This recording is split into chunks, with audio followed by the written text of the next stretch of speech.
Belgrade से Belgrade winner international boxing championship में gold जीत कर आई हूँ मैं।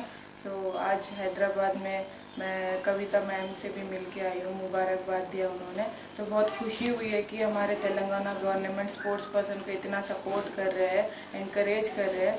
और लास्ट ईयर मेरी इंजरी की वजह से मैं कॉमनवेल्थ खेल नहीं पाई, उसकी वजह से मैं कॉमनवेल्थ टीम में नहीं थी। बट अभी मेरा शोल्डर पूरा रिकवर हो गया है और मैं ये बेलग्रेड चैम्पियनशिप में मेरे को मौका मिला था खेलने के लिए, और उसमें मैं अपने आप को प्रूफ किया है मैंने गोल्ड मेडल जीत कर। इंशाल्लाह आगे भी एशियन गेम्स है और वर्ल्ड चैम्पियनशिप है ये साल, उसमें मैं उसकी तैयारी कर रही हूँ और उसमें गोल्ड मेडल जीत के अपने देश का नाम रोशन करने का पूरी कोशिश करूँगी मैं।